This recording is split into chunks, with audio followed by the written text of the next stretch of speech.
আসসালামু আলাইকুম এভরিওয়ান, স্বর্ণাজ কিচেনে আপনাদের স্বাগতম। আজ আমি আপনাদের সাথে শেয়ার করব আলু বেগুন দিয়ে রুই মাছের পাতলা ঝোল। আশা করি রেসিপিটি ভালো লাগবে। চলুন তাহলে দেখে নিই।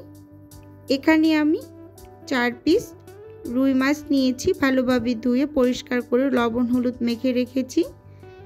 নিয়েছি ধনিয়া পাতা কুচি, পেঁয়াজ কুচি, কাঁচামরিচের ফালি করে নিয়েছি, আর কেটে নিয়েছি আলু আর বেগুন।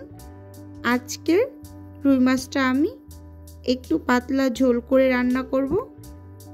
এখন চুলোতে আমি একটা প্যান বসিয়ে প্যান গরম হয়ে আসার পর দিয়ে দিলাম পরিমাণ মতো তেল, সেই সাথে দিয়ে দিলাম পেঁয়াজ কুচি আর ফালি করে রাখা কাঁচামরিচ।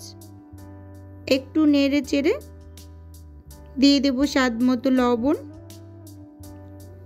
লবণটা দিয়ে পেঁয়াজটাকে একটু নরম করে ভেজে নেব।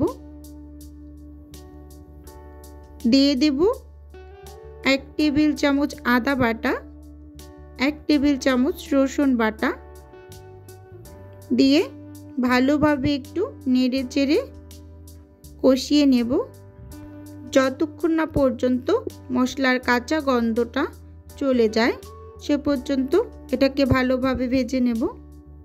গুঁড়ো মশলা অ্যাড করে দেব 1 টেবিল চামচ হলুদ গুঁড়ো, 1 টেবিল চামচ মরিচ গুঁড়ো, 1 টেবিল চামচ ধনিয়া ও জিরার গুঁড়ো দিয়ে দিলাম 1 টেবিল চামচ করে। দিয়ে খুব ভালোভাবে নেড়ে চেড়ে মিশিয়ে নিব। এখন এটাকে আমি ভালোভাবে একটু কষিয়ে নেব। এই কাজটা একটু সময় নিয়ে করতে হবে।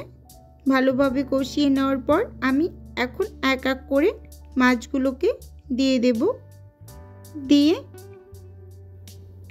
1 মিনিটের মতো এপিট ওপিট করে ভেজে নেব। 1 মিনিট পর মাছগুলোকে আমি উল্টে দেব। আমরা সাধারণত রুই মাছ ভেজে রান্না করি, সেটা খেতে খুবই ভালো লাগে।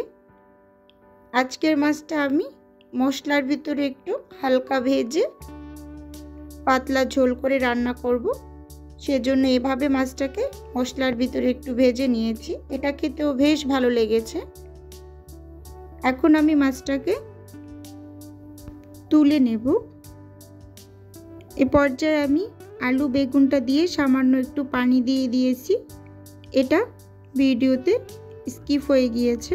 এখন ভালোভাবে নেড়ে চেড়ে মিশিয়ে আমি 2 মিনিটের মতো এটাকে রান্না করে নেব। 2 মিনিট পর ঢাকনা খুলে আমি একটু ভালোভাবে নেড়ে চেড়ে উপর থেকে এক এক করে মাছগুলোকে দিয়ে দেব। দিয়ে এখানে আমি যেহেতু মাছটা একটু ঝোল ঝোল করে রান্না করব, সেজন্য এখন আমি এর মাঝে পরিমাণ মতো ঝোলের পানি অ্যাড করে দেব। এভাবে গরমের ভিতরে একটু পাতলা ঝোল মাছের এবার রান্না করলে এটা খেতে বেশ ভালো লাগে। খুব ভালোভাবে একটু নেড়ে চেড়ে মিশিয়ে নিলাম। এখন ঢাকনা দিয়ে ঢেকে রান্নাটা পুরোপুরি শেষ করে নেব। আমি যেহেতু পাতলা ঝোল করে রান্না করব, সেজন্য এরকম একটু ঝোল ঝোল রাখবো। এ পর্যায়ে ঢাকনা খুলে আমি উপর থেকে কিছুটা ধনিয়া পাতা দিয়ে দেব। দিয়ে 1 মিনিটের মতো রান্না করে নেব। 1 মিনিটের বেশি রান্না করলে ধনিয়া পাতার কালারটা চেঞ্জ হয়ে যায়। এখন চুলোটা অফ করে ঠান্ডা হওয়ার পর একটু পরিবেশন করে দেখিয়ে দিচ্ছি এটা দেখতে কতটা সুন্দর হয়েছে।